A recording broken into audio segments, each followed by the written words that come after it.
أسمو وأجتاز السماء جلالا فأزيد أسراب الغيوم جمالا.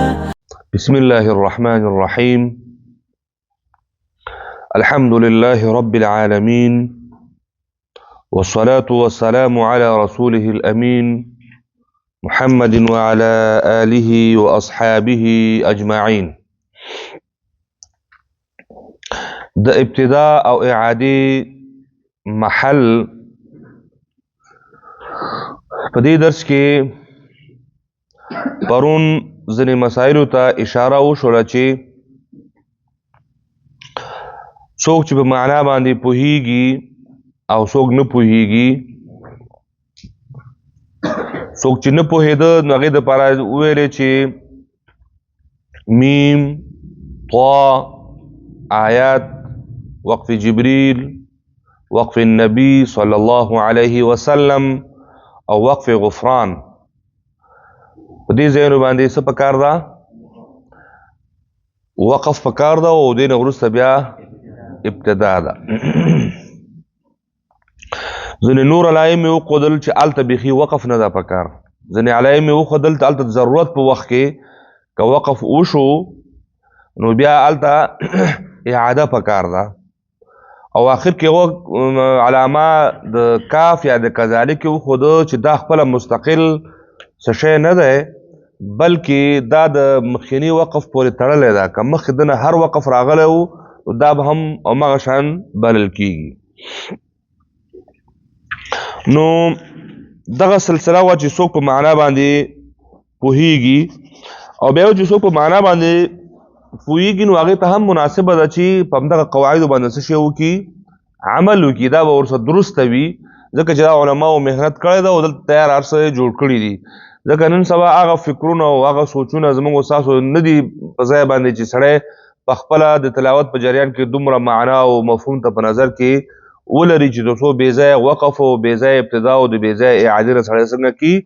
ځان بچ کي. همدې خبره را په نظر کې ساتلو سره دا مهمه ده چې همدا اوس نه ځان په دې باندې عادیږي چې کوم ځای کې سړی ابتدا او اعاده ته ضرورت ده نو هلته همدغه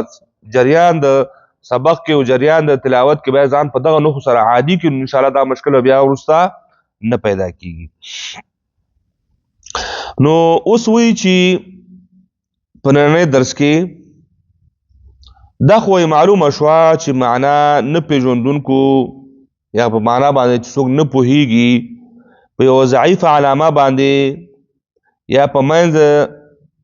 کلمه کې د وقف کولو په صورت کې او معنا باندې پوهېدونکي ته وقف حسن او وقف قبیح کې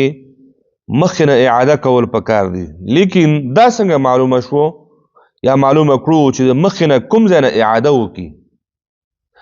وایي د ابتدا موضوع خو معلومه شوله چې کوم ځای کې یو ضعیف علامه راغله یا په منځ کې ودرېدلې نو هلته چې دی نو په معنا باندې پوهېږي یا وقف قبیح او وقف حسن باندې نو اعاده کول پکار دي.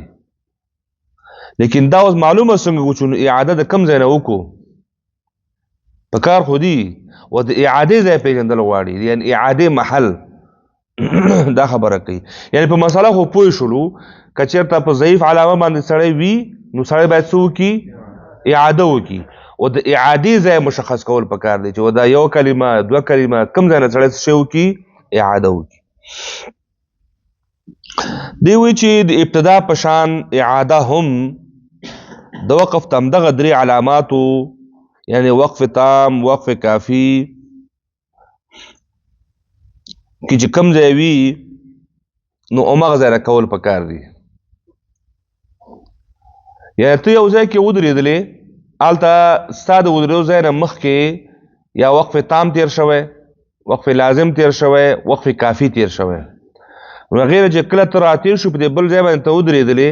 دې دپاره خو ته خو په معنا نه پوهېږي چې د یوې کلمې او دوه کلمو نه چې ته مخکې راواړه کېدای شي چې په یوه کلمه کې مشکل حل نه شي. نو ته به بېرته همغه ځای نه کوم ځای کې چې دا وقف تام شوی و او همغه ځای نه بېرته مسله شروع کړي چې تر څو ستا دا مشکل څنګه شي؟ ختم شي. لکه دلته وایي چې د سورت آل عمران د 19 رکوع په شروع کې یو سړی د ما قالو باندې یا الانبیاء باندې وقف وکي نو چونکې دلته د وقف څخه علامت نشته نو دل لپاره اوس مناسب دا ده چې سنکتبونه اعاده کول ضروری ده سنكتب ما قالوا وقتلهم الانبیاء دې زه ته فکر راغی دوی کې څوک ما قالوا باندې ودرېږي یا وقتلهم الانبیاء باندې ودرېږي او دته اوس مناسب دا ده چې دا بیرته چې دینو د سنكتبو او ما قالوا بیرته اول ته لاړ شي چې الته کوم ځای کې د قوي علامه وا د قلامي قوي علامین او وروسته سنكتب شروع شوی بیرته د سنكتبونه د شروع کې د دوړ ځایونو بس کې دغه د په معنا نه پوهیږي دغه یو کلمه خلاف شي چې معنا ورته څنګه شي خراب شي او سنكتب ما قالوا وقتلهم الانبياء چې وی شروع کی دا معنا بس شي راوځي درسته براوځي ځکه په کوم ځای چې د شروع کړه الته وقف تام وقف کافی موجوده وا یعنی خبره پوره وا د ما بعد کلمې سره چې دینو کتام وي خو بيخي ارتباط بني او ک کافی نو معنوي ارتباط خو بلري او لفظي ارتباط با نه لري نو لہذا مناسب زید وقف همداد چې تو بیا د څه زین به ترجو چې الته یو قوي علامت رشوي وي او قوي علامه خدا نه خي چې د ما بعد سره ارتباط نه لري که ارتباط لري هم نو چې الته چې ابتدا جایز و نو اعاده به جایز نه ده جایز ده کنه دا شو د وقف علامتون یو قوي علامت یعنی میم همدغه شان لکه میم لکه د مدلالته لکه میم موجود ده نو دا لکه میم شو یا مثلا آیات شو یا طوا شو دا قوي علائم دي کنه یا وقف غفران وقف نبی او وقف جبريل دا ټول په یو حکم کې دي نو دغه ځایونو کې هم دقت کار پکار ده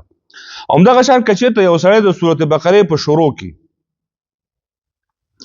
بما انزل اليك باندې وقف وکي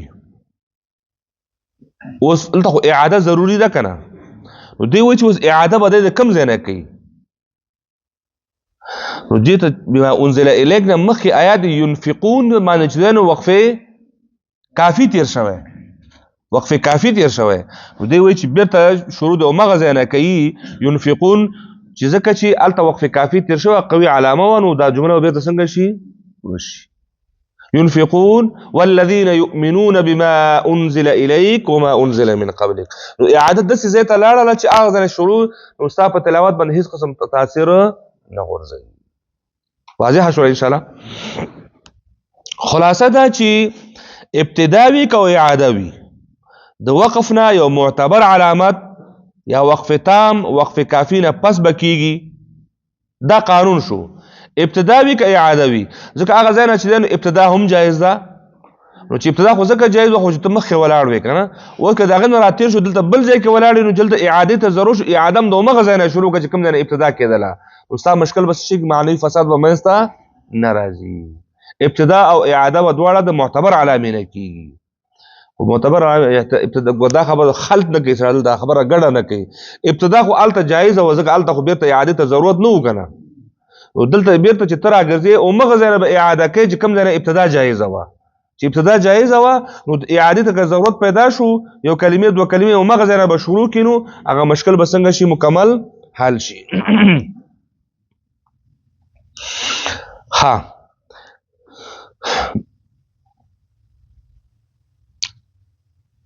یا وی بله خبره کوي که چېرته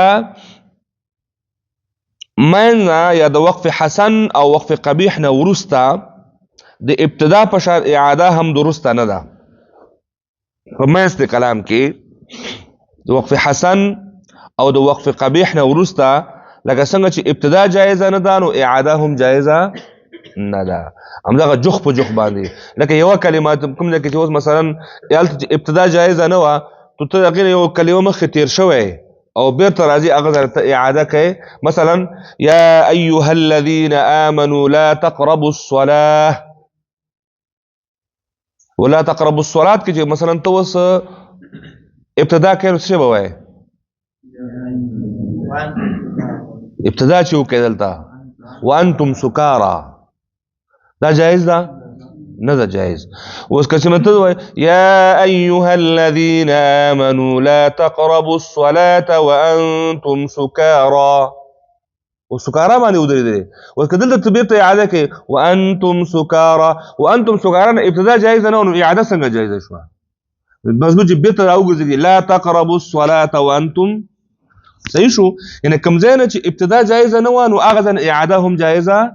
نه ده او کوم ځای نه چې ابتدا جایز و نو هغه اعاده هم جایزه ده یعنی دغه مراتب په کار دي سره انسان د غلطۍ نه وزي یعنی یو عام خلک تلاوت د چاغه په دې یعنی کوم خلک چې حفظ کوي د حفظ په دوران کې استاد باید شاګرد په دغه نقاط باندې عادي کی دلته وقف وکوا دلته وصل وکوا وقفند سی ویل کیږي وصلند سی ویل کیږي دلته وصل دواړه جایز دي یعنی دغه ځین او دغه ځین په سبقي دوران نه چې دا پوښ شي نو بیا دنه بیا وقف به ځای نه کی بیا موږ ورسره کله کله دلته وقف ولري هغه غریب وقف کړي ابتدا کله کله قوي نقطه هغه علایم پریدي په ضعیف باندې بیا ودرېږي ځکه یا کلم دسی نو اول نه بیا شاګرد په دې باندې عادي شي چې په دغه نخه د وقف دا دلته وقف وکوا وقف نه ورسره ابتدا پکار ده دغه وقف دا نو دلته یو استقرار ده کنه استقرار خو بل موضوع ده استقرار خو حکم معلوم ده د استقراری نه بغیر نو د اختیاري وقفونو چې دا باید سبقا ځکه د اختیاري دي دا باید شاګرد ته د اول ورځ نه څنګه شي او خودل شي او پم دی باندې عادي شي پم دی باندې وروزل شي نو بیا د دغه مثلا بیا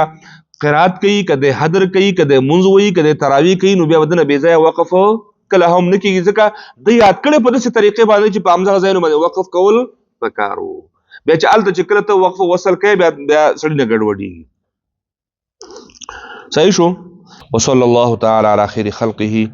محمد وعلى آله وأصحابه أجمعين